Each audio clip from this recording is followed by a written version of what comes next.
Welcome to Wicked. That stands for What You Can Do. Well, we have day 3 of the Speaker of the House vote coming up. We have some viewer comments and questions to go over, and just a whole lot of developments on the should Trump be criminally charged front. The answer is yeah. But he's making it so that there is a pressing need to do it quickly, because the danger he's posing is real and specific. We're going to break it all down. This is Wicked. That stands for What You Can Do. My name's Jake. Let's get right to it. So, given the speaker vote coming up today, there was a very good question posed by a viewer, and it is this. Baker Charles says, do you know if there is any provision for the Dems putting in a new speaker if the balance of power in the House shifts? The federal prosecutorial handbook states that prosecutors can accept a resignation from a position of public trust as part of a non-prosecution agreement or a plea deal. I believe that's referring to George Santos. That's a very good question. There is doubt as to whether or not he's going to be a representative come the summer. Brazil currently would very much like him to return to Brazil for facing criminal charges, because he skipped out on him. Unfortunately, the answer to that is simply no. It's a legitimate thought here, but the way it works is that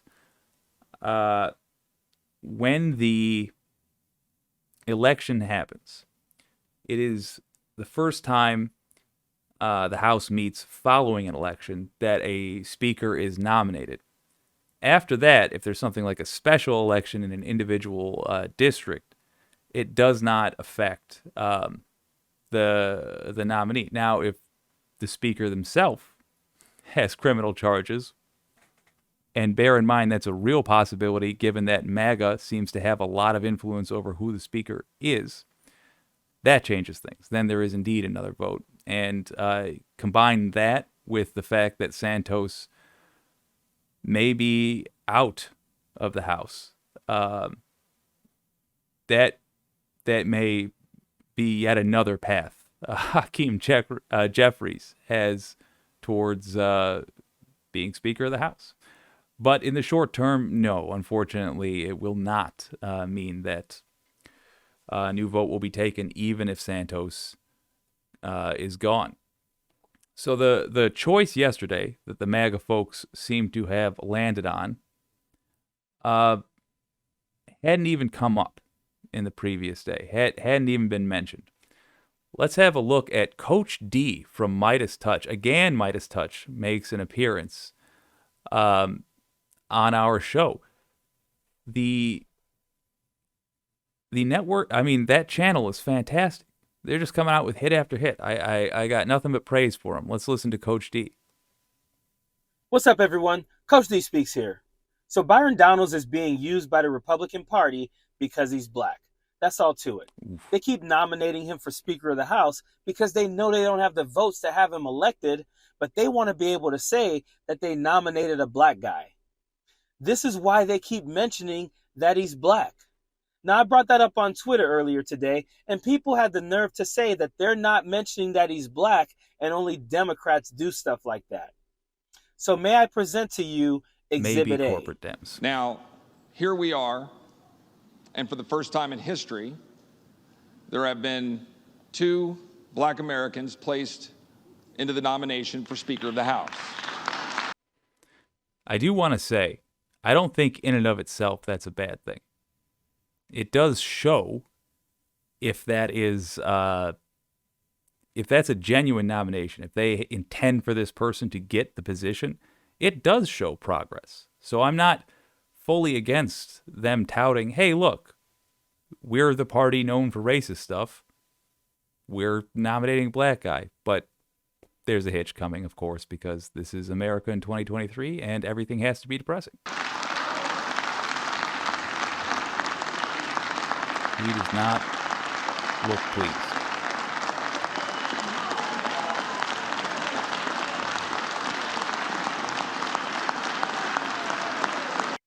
So yeah, that was Chip Roy nominating Byron Donalds. And it makes you wonder if they got together last night and thought, you know what? Since the Democrats have Hakeem Jeffries, maybe we should get Byron Donalds. Yeah, that would be a great idea. And then you have Matt Gaetz, who has said some of the most racist things about Black Lives Matter, George Floyd, and other black people who were killed by police officers, standing there clapping and trying to get people to give him a standing ovation for engaging in the political theater of nominating a black guy just because he's black. But if that's not enough for you, let me present to you Exhibit B, because this is even freaking worse. And we can also make history today by making the first... Will the House be in order? By electing the first black Republican Speaker of the House. Ugh. Uncomfortable. Yes, thank you. Now, as my colleagues probably know, the first black members of Congress to serve in this body were Republicans. Were Republicans. So dishonest. As a matter of fact, you probably also know that Frederick Douglass, who went and worked with Abraham Lincoln to... Back when the Republicans were the liberal party, conservatives have always been the enemy of pretty much everybody. Emancipate the people of color in this country, said he would Including other never be conservatives. anything but a Republican, would never be anything but a Just poor Republican. ones. Okay, so let's address this bullshit about the first black members of Congress Get him, being Coach. Republican, and about how Frederick Douglass said that he would only be a Republican. Republicans always like to point this type of stuff out, and they always want to gloss over the fact that pre-1940s, the Democrat and Republican ideologies were the opposite of what they are today. Today's Democrats were Republicans until they walked away from the Republican Party and formed the Dixiecrats sometime after the New Deal. Southern And Frederick strategy in the Douglass, 60s. he was during that time as well. In fact, Abraham Lincoln, who he helped with emancipation, would be a Democrat today as well. And furthermore, there have been over 130 Democrat members of Congress and only 30 Republicans, and many of them were before the ideology switch. And let's just be real here. Which party do racists support? Like really? Like the KKK literally posted a news article in support of Donald Trump. Yes. So quit with the freaking lying to the American people about all this crap. Black people don't support the Republican Party because the Republican Party typically legislates against the black community. True. Here's another reason I know that they're not actually serious about nominating Byron Donalds. They didn't nominate him yesterday. And Byron Donalds voted for Kevin McCarthy yesterday. So they probably made some type of deal with him to be the token black nominee so that he would cross over to their side. Period. Our blue... I mean, perfect. That's personal opinion. That's exactly correct. Yeah, Republicans. You have to judge either of these parties by what they actually do. Republicans have consistently pushed legislation that is harmful to black Americans. No other way to put it. If anybody suggests police reform, Republicans are against it. Doesn't matter what it is. If somebody wants to measure, for example, how many police shootings there are in our country, Republicans try to throw a wrench in the machinery. They do everything they can to make life harder for black folks. To a degree that I honestly, there are times I don't understand why. Like, I know they need somebody to scapegoat. That's their whole strategy. F up the government, blame it on some minority. But it genuinely feels like a passion for some of these scumbags. Glad that Coach D let him have it. I'd love to see more from him. I hope to God he stops doing the truck and sunglasses thing. I don't know what's up with that, but hey, what's most important is the message, and he's got a good one. Another viewer commented this. This was on a video I did about Ari Melber slamming Merrick Garland's inaction. He says the time to slam Garland's inaction was about a year ago. Now the time has come to demand his removal for gross negligence. Boom. And dereliction of duty. Negligence and dereliction of duty. Another boom. He should possibly even face corruption charges. Yes, that's what I'm talking about. 100%. I believe I have the DOJ contact link in the description. Feel free to use it. You want to know what you should talk about?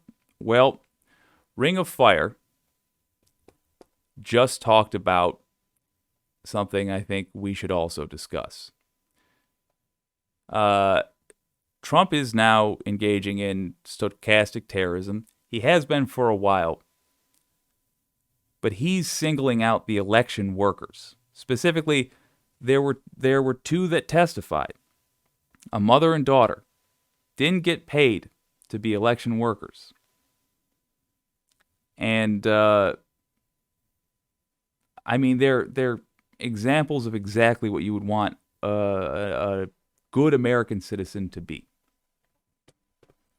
They engage in local politics as a hobby because they give a damn.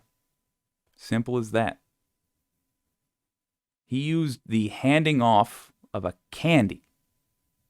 piece of candy, to make them targets of his insane base. And then he's back at it on Truth Social. Let's listen to Ring of Fire. Donald Trump, seemingly unprovoked, posted a rant on Truth Social this week where he attacked a Georgia election worker by the name of Ruby Freeman.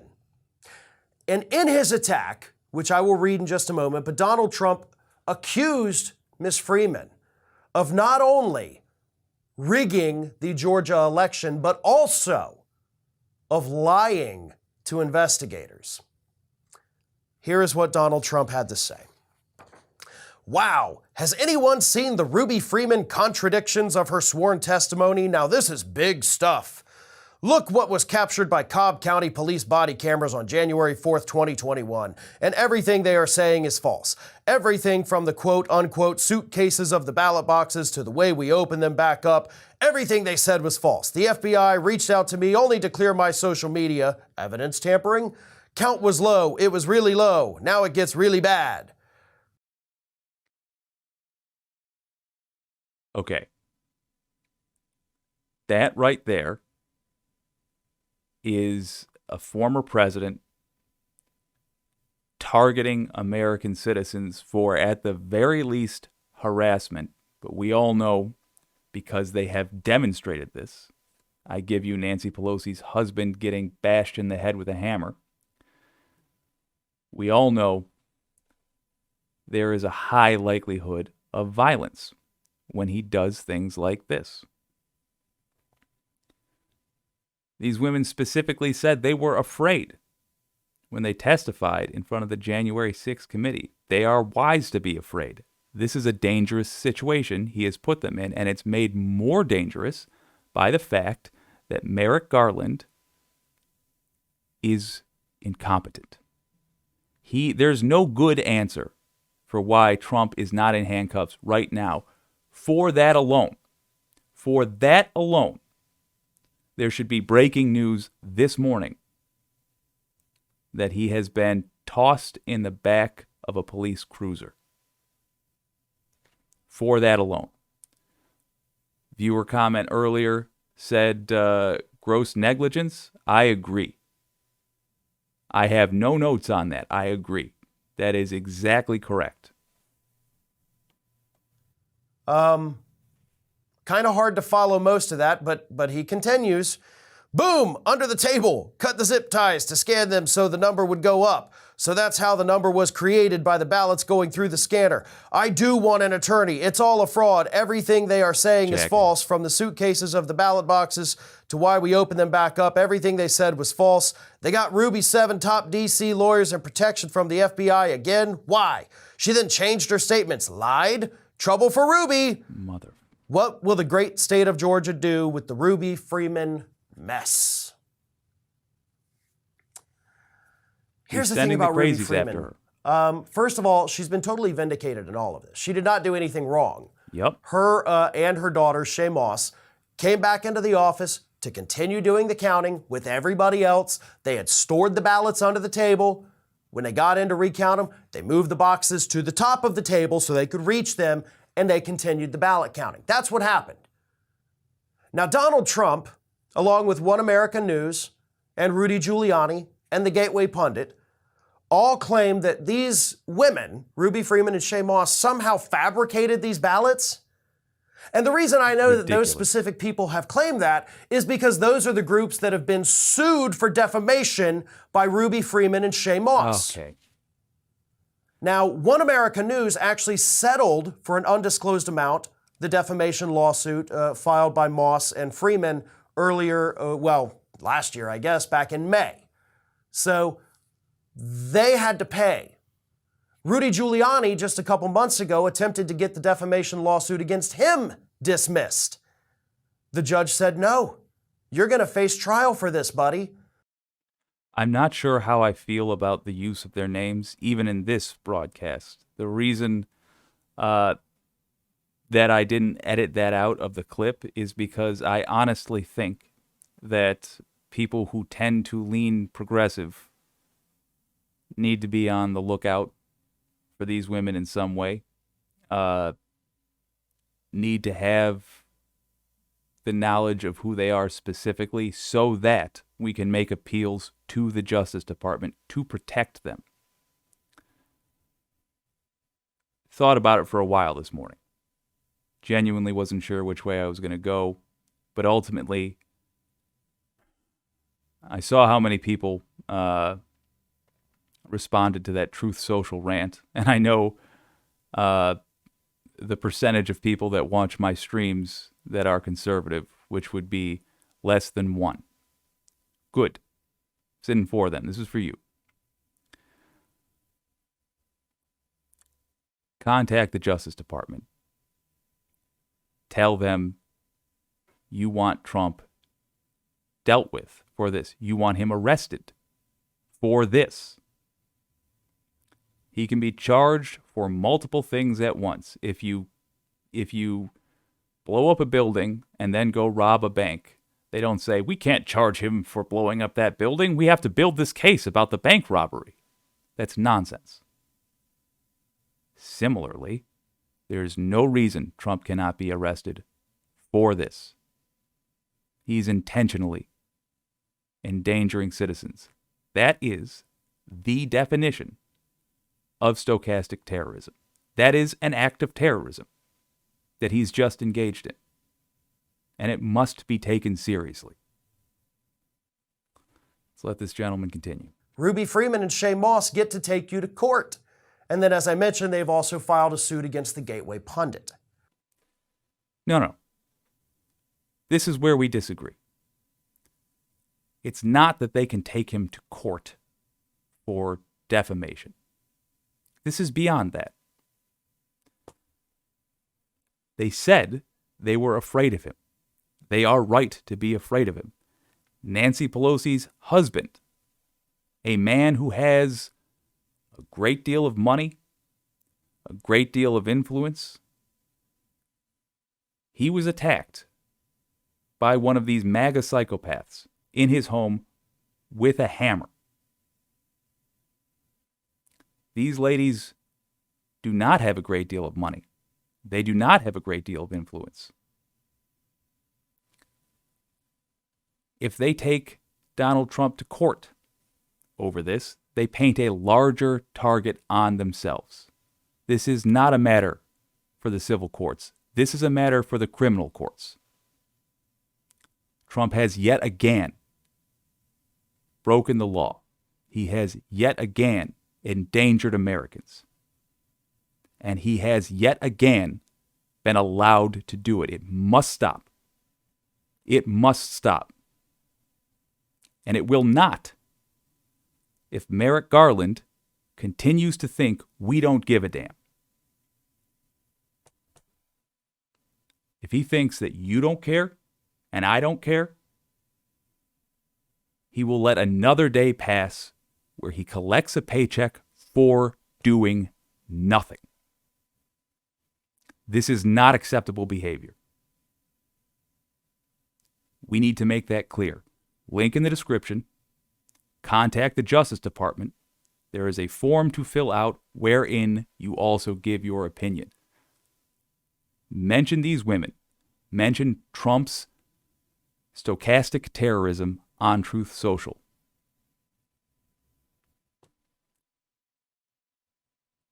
What Farron has said quite correctly here is that Trump has been informed.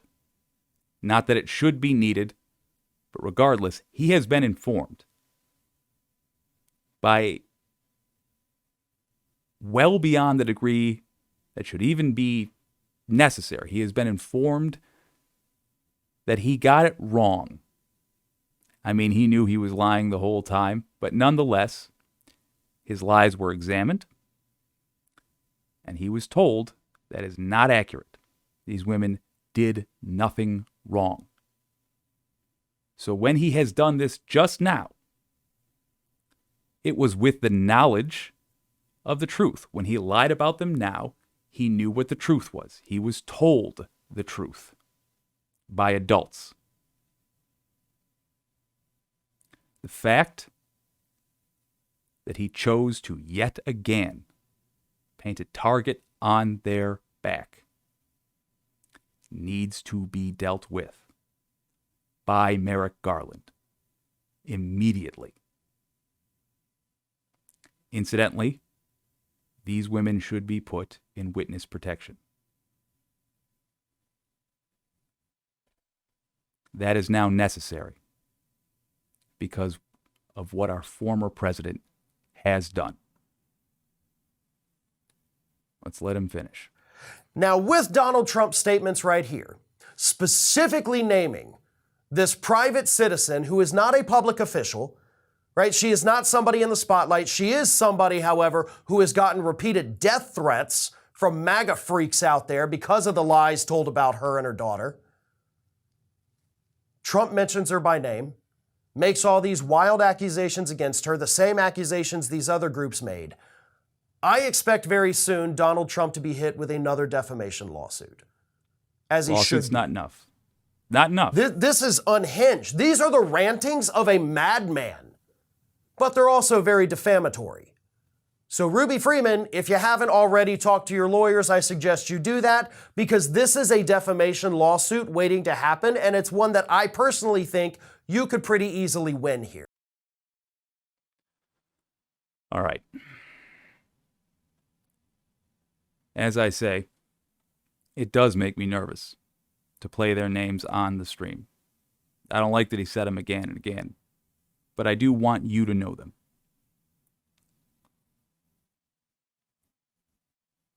Because it's necessary, I feel, that Merrick Garland understand that we are following this closely, that we see exactly what is going on, and that we will not forget about it like he keeps hoping we will. You go back to that viewer comment one more time. The time to slam Garland's inaction was about a year ago. Now think about what he's done since then, including what he did on January 2nd, which is try to get people to attack innocent election workers. Fairchild Creek is correct. The time was a year ago. The time is also now. Garland, right now, must act. Now the time has come to demand his removal for gross negligence and dereliction of duty. Also correct. The other person to write, I believe the link is also in the description. If it's not, I will update it. Your representative, tell them that exactly. Fairchild Creek has put it correctly. Say, you would like your representative to demand Garland's removal for gross negligence and dereliction of duty. This is where we are at. We will keep having the same problems until the Justice Department ceases to be two-tier, and that will only happen when we pressure them.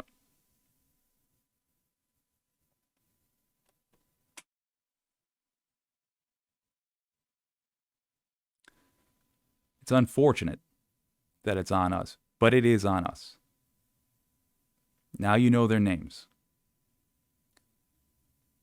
If the next time you hear those names, you don't want it to be in an obituary, contact the Justice Department. Tell them that now is the time to arrest Trump because he is a danger to American citizens.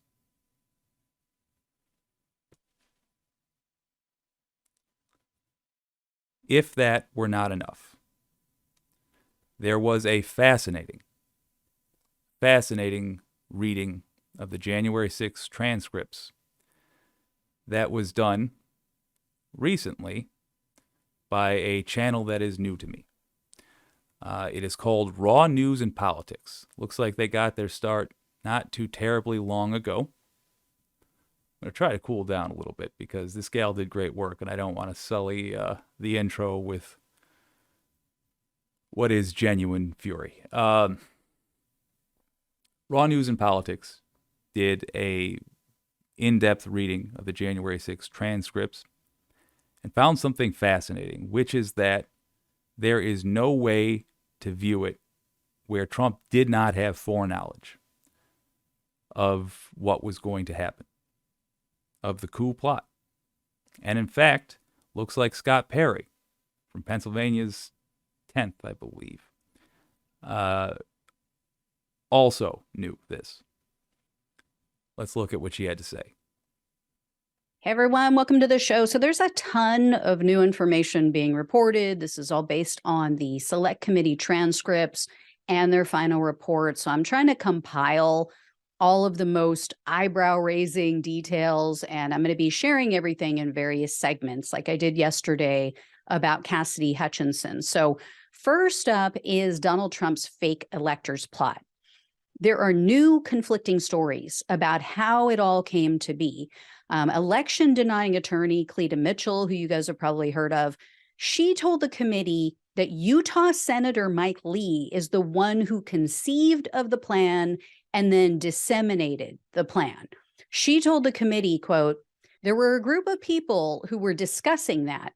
I don't know that it wasn't my idea. It was actually Mike Lee's idea." Blaming each other. So Mitchell also said that Lee referred to this alternate slate of electors as, quote, "the sweet spot."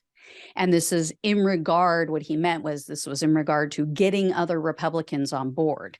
However, the committee's final report states that there were two businessmen from Texas who met with Trump about a week after the 2020 election. And the report says they're the ones who posited the idea of using fake electors to override the will of the voter. According to the committee's final report, Morgan Warsler and a man named John S. Robeson met with Trump in the White House on November 10th to try to push this idea of the fake electors. Could not have two more 1920s general store owner sounding names. It's irrelevant, just thought I'd toss that in there. And then Robeson even followed up with an email to, quote, "explain the move forward plan for what we discussed." And even Trump's deputy chief of staff, Dan Scavino, later called Robeson's email, quote, batshit crazy. And I guess you have to give this guy credit, though, because Dan Scavino, if Dan Scavino is telling you something's crazy, it's crazy. Instead of denying his involvement in the coup, Robeson is doubling down on this batshit crazy idea. He recently tweeted out, quote, I'm in the Jan 6th report. Sweet. Trump should have listened to me. And in June of 2022, Warsler tweeted out that he had the, quote, whole Trump team in Oval and, quote, state legislatures can choose the electors no matter what current state law or state courts say. So these guys aren't even trying to hide it. And you might ask, how did they come to talk with Trump? How did they end up at the White House? Once again, all roads lead back to Congressman Scott Perry. This guy is in it deep. He is in so much trouble. I'm gonna be looking Apparently, a lot closer that's at him. how they know Trump. That's how they met him. They're connected to Scott Perry and other people within the Republican Party. Fun fact, you want to know how investigative journalism works? This right here. That's a thread, and you pull at it. So you find out, okay, now we know these two guys which pitched the fake electors plot know Scott Perry. Then you ask, how do they know him? Then you look into their business dealing or whatever that answer is. You look for more detail. With Republicans, it just about never fails to turn up a crime. It is genuinely shocking. If you ever wonder why news people just seem bitter and pessimistic and furious a lot of the time, the more local you go, the more you'll get this. Unless they're so young, they don't even do this stuff. That's why. The injustice is maddening. It's maddening. But she's on fire. Let's let it keep on burning. In Texas.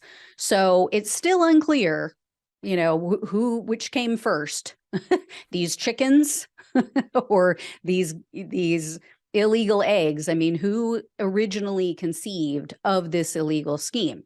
What we do know is that Trump and some of his allies were directly involved in the plot, at least in the state of Nevada. The committee interviewed two fake electors from Nevada, the Republican State Party leader, Michael McDonald, not that Michael McDonald, and also a man named Jim Graffenreid, I think is how you pronounce it. He's a Republican National Committee member. These were two of the fake electors in Nevada. According to the report, each of these men pleaded the fifth hundreds of times when they were interviewed by the committee. But the evidence shows that Trump and others in his orbit were directly involved in calling the shots. And the fake electors planning apparently began before the election even took place. Days before, the committee was able to obtain texts, emails, they said, internal GOP memos, handwritten documents even, which show that, for example, McDonald had a conference call with Trump, Mark Meadows, his chief of staff, and Rudy Tootie Giuliani, as well as Eric Trump. This was the day after the election. Following that meeting, McDonald texted a contact and he said, quote, they want full attack mode. We're going to have a war room meeting in about an hour. And in one of DeGraffenreid's texts, pause it there for a second. So all of this is to say, this is before any of these court cases were decided. Day after the election, before they're filed. So even assuming all of his actions are in the best light, he's coming up with plans for how to get around the results of an election before he's even had a chance for the courts to determine whether or not any of this is true, before his own Justice Department had a chance to investigate any of his wild claims. It all speaks to the fact that his wild claims were just that, and he knew it. he all but admits that Trump didn't really win. He and others were going back and forth. They were discussing whether or not they thought that the Republican Secretary of State for Nevada would sign off on their alternative electors. So Graffin Reed writes in this text chain, quote, "She might do a lot of things, but sending a slate of Republican electors without them being clearly the winners of the popular vote is not one of them." So they knew that Trump didn't win, or they at least doubted it, the popular vote in Nevada, but they continued to push this unconstitutional plan. They met and signed a phony certification anyway. By itself, that's a crime. By itself, that is a crime. We're waiting on charges for these people. Problem is, if you charge them, you have to charge the people they conspired with. And those people are powerful. And they, in America, the unwritten rule is they're untouchable. Unless we stop putting up with it. Again, DOJ link in the description. This guy who just said in the text message, yeah, I don't know if she's going to sign off on it, given that, we don't know that he actually won. But he went and put his name on the dotted line saying, yes, Trump actually won this state. Point of contention, popular vote. I realize she's saying popular vote in the state. Could be argued to say that he was talking about popular vote in the country. That's different. You can be president without winning the popular vote. That is a flaw in our system, but them's the rules we agreed to when we participated in the election ourselves. No Republican president has won the popular vote, as a matter of fact. Gosh, since the 90s. Did George H.W. Bush win the popular vote? I don't believe so, but I have to check that. But it's been longer than a lot of folks' lifetimes. It's certainly been, 30 years? I mean, they rely on gerrymandering. They rely on the rules being bent in their favor to get in office at all. These people have far more culpability than others, in my opinion.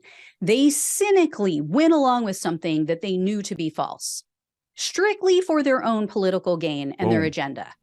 Get them. There are true believers out there. And at least with the true believers, they're just gullible, right? They're not evil.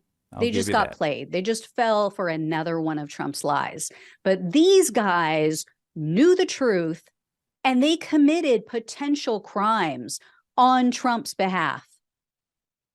So I have no empathy for them, no sympathy. Whatever happens, they deserve it. They all need to go down. Now, if they can flip some of these people, you've got it in writing, which is one of the things everyone has said. Trump doesn't do anything in writing.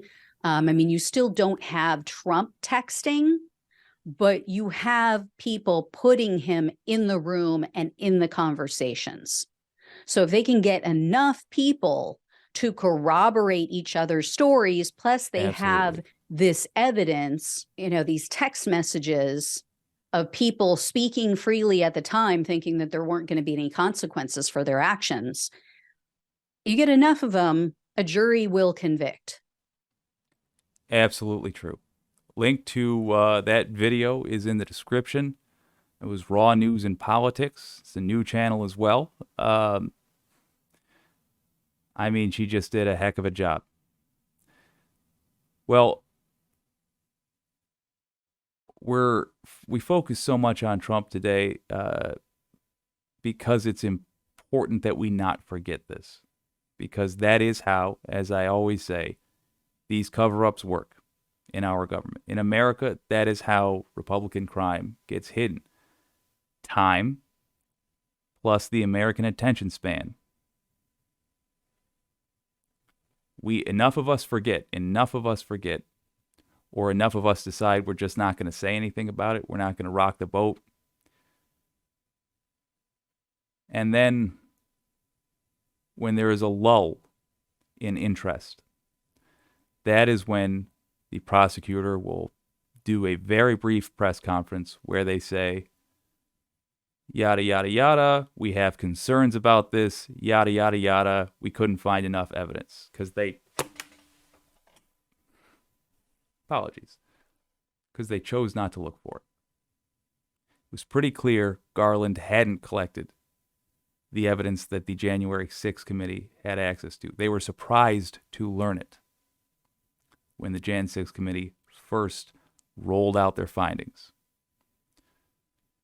There is a serious conversation to be had in the happy epilogue to this story, if we get one, about charges for Merrick Garland. Genuinely. But first, we have to deal with the people who are actively trying to get other Americans killed. Donald Trump is number one. DOJ contact linked in the description. If you want to know how effective just one person is, did a video yesterday with Sam Cedar talking about that. Incredibly effective. Incredibly effective. The Department of Justice is not used to being contacted at all. If 20 people write them emails, they're going to be shocked.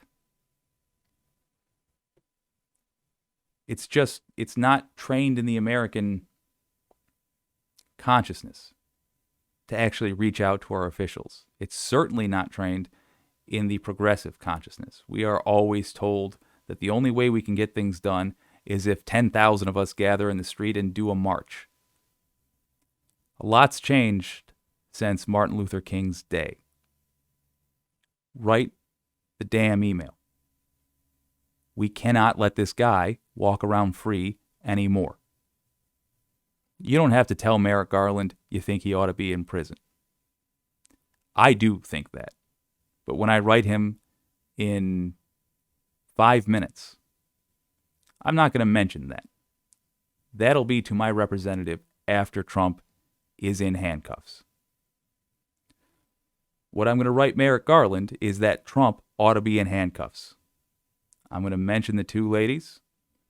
I'm going to mention his Truth Social messages.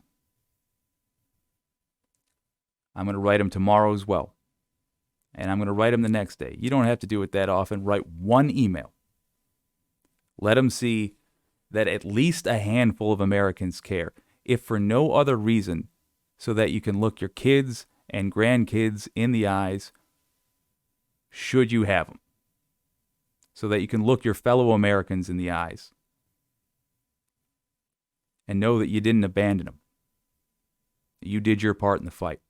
Write the email.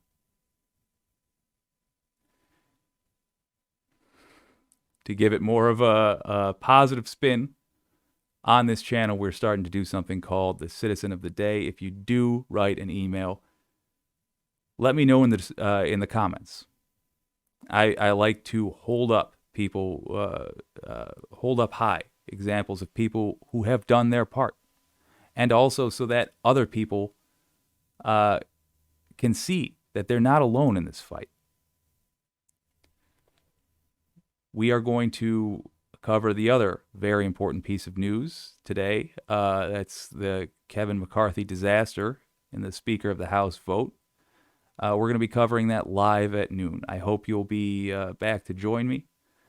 If you enjoyed this video, or maybe not enjoyed, but found it useful, then I would appreciate a like if you have the free finger strength. And if you'd like to hear more, certainly subscribe. This has been Wicked. That stands for What You Can Do. My name's Jake.